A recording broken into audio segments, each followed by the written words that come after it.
Platform tennis originated from a street game called paddle tennis, which was invented in 1898 in Albion, Michigan, and introduced in New York in 1924 by the Reverend Frank P. Beale as a pastime for city children. Platform tennis is now played nationwide and worldwide in country clubs, municipal sports facilities, and colleges.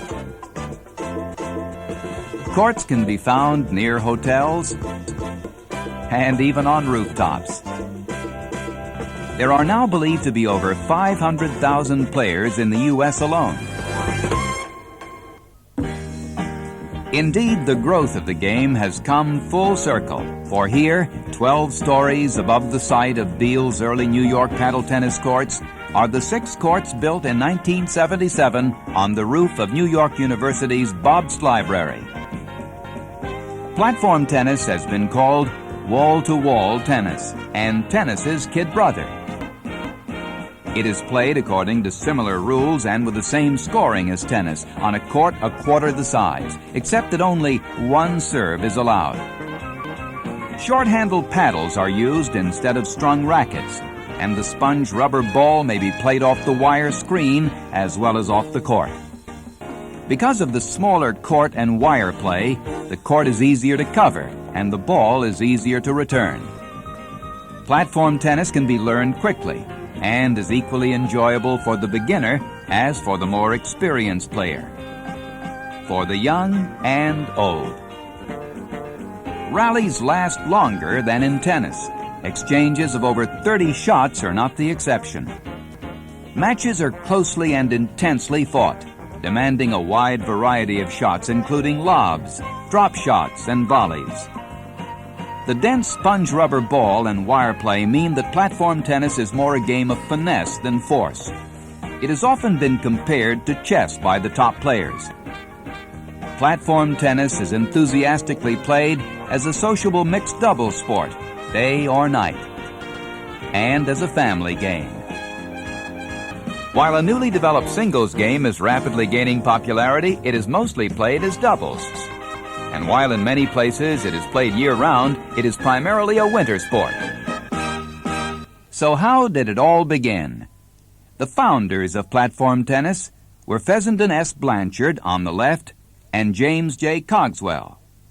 Looking for a sport to fill the long winter months, they began to experiment in October of 1928 with a wooden platform built on the rough terrain of Cogswell's home in Scarsdale, a New York suburb. And the first game was played on November 28, 1928. They tried deck tennis, volleyball, and badminton, but nothing seemed quite right until Jimmy Cogswell turned up with the paddle tennis equipment he had found in a New York sporting goods store. And a snappy game of mixed doubles was underway. The net was heightened and a wire screen put around the court to keep the ball in. And one day, when the ball got stuck in the mesh, Fess Blanchard ran around the back to knock the ball through and declared that the ball was still in play, requiring Jimmy Cogswell to make the return. From then on, the ball was allowed to be played off the wire mesh as long as it had bounced inside the marked court first and before it bounced a second time. With some difficulty, the court was lengthened to 60 by 30 feet, the present standard size. The marked court, however, remained at 44 by 20 feet, the size of a badminton doubles court.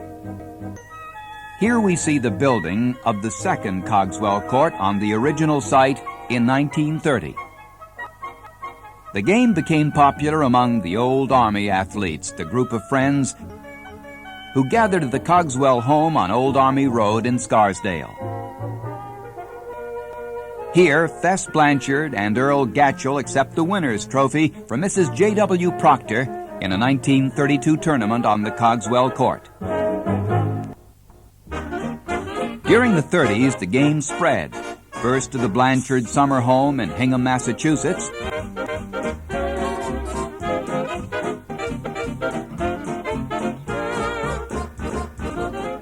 then to Fox Meadow Tennis Club in November 1931, and to other country clubs in the East, including the Field Club of Greenwich and the Nursing Club.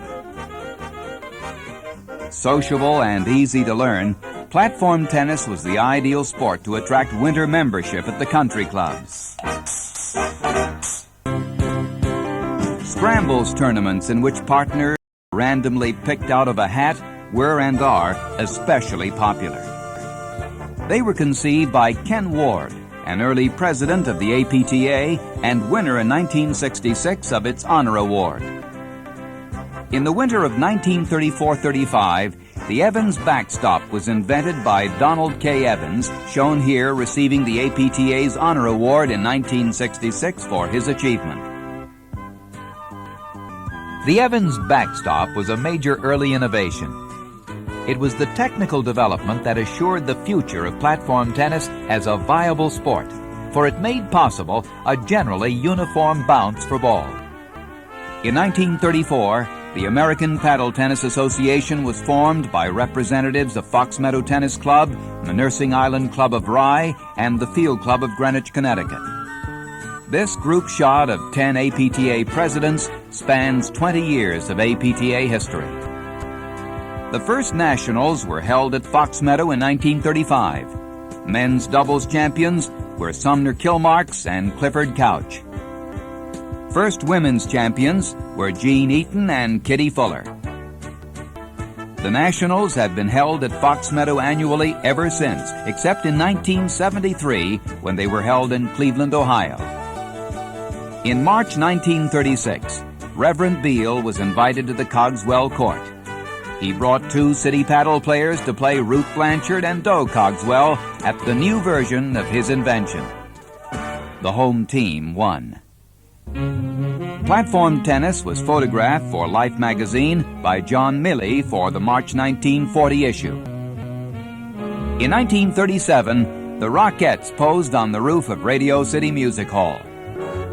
By the early 40s, the number of players had expanded. So did the number of spectators. The gallery, filled with avid fans braving wind, rain, and icy cold, has always been an integral aspect of the sport. From the early days at the Cogswell's home to modern times at Forest Hills. In platform tennis, after all, the fans were and are the players. Platform tennis grew beyond its Scarsdale beginnings because of the infectious spirit of the game, because of the enthusiasm and involvement of a sport that is as addictive to watch as to play. As Fess Blanchard wrote in a letter in February of 1950, commenting on the lack of media attention to the sport, as a matter of fact, we don't give much of a damn. We are having too much fun as it is. In 1935, you could buy a portable court for $490. These days, the most advanced aluminum court, pioneered by R.J. Riley Company in 1970, lights for night play and the heated surface will run you about $25,000.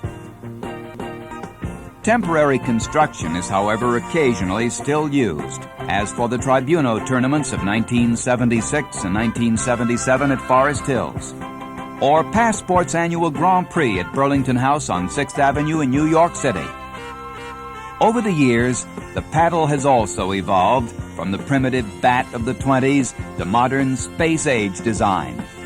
The balls have gone from the original white to orange in 1963 to yellow in the 70s for improved visibility. As you will have noticed, platform tennis attire can be eccentric.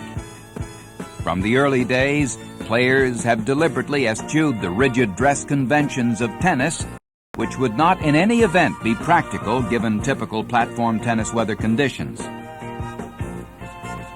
However, still in style, coonskin coats and worn-out sneakers. Charlotte Lee, an 8-time National Women's Champion and Honor Award winner, was equally renowned for raising the level of fashion.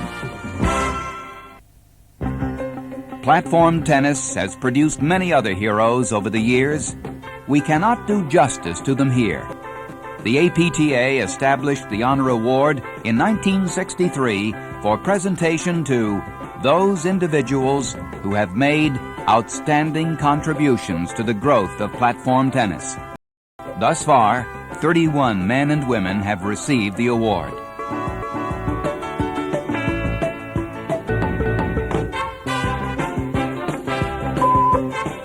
They include one of the outstanding great players of the game, Dick Hebard, who was men's doubles champion 8 times between the years of 1949 and 1963. Personalities from other fields have played platform tennis. George Plimpton and Oleg Cassini participated in the Pro Celeb tournament at Forest Hills in 1976. Howard Cosell was the referee. Governor Brendan Byrne of New Jersey is an avid player, as is former ambassador to the Soviet Union, Walter Stossel, who installed courts at the embassies in both Warsaw and Moscow. And many well-known tennis players have gravitated to platform tennis over the years, including Don McNeil, Bill Talbert and Frank Guernsey, Frank Shields and Stan Smith. But the best tennis players have not always been automatically the best paddle players, although in recent years, Davis Cup players Herb Fitzgibbon and Hank Irvine and Clark Gravener, who with Doug Russell have been national champions and have competed consistently at the top of the pro circuit. The first professional platform tennis event was the televised VAT Gold Cup at Hilton Head in North Carolina in 1973. Tribuno sponsored the 1975 and 1976 seasons with a full prize money tour for men and women. One of the sports sponsors has been Passport Scotch, with tours for men and women players and a Grand Prix event. And the importance of the amateur in platform tennis has been recognized by Hertz in sponsoring the President's Cup, and by International Silver Company with their recent promotion of a husband-wife tournament. As the game has grown, so have the responsibilities and functions of the game's governing body, the American Platform Tennis Association. The APTA has 265 member clubs and 13,000 individual members and operates from an office in Upper Montclair, New Jersey, under a full-time executive director, Gloria Dillenbeck. The APTA controls equipment and court standards and specifications. It also publishes the rules and etiquette booklet and how to conduct a tournament draw. Platform tennis is becoming a more widely accepted college sport, and courts now exist at 42 colleges and prep schools, including these shown here at Penn State. And the international growth of the game led in 1977 to the formation of the International Platform Tennis Association. Courts now exist in Holland, France, Switzerland, Japan, Russia, Mexico, and Canada. Platform tennis is surely a game of action and finesse. Many play just for fun. It's a game for the pros, a game for the mavericks, a game for the devotees, a game for the active of all ages, a game for all.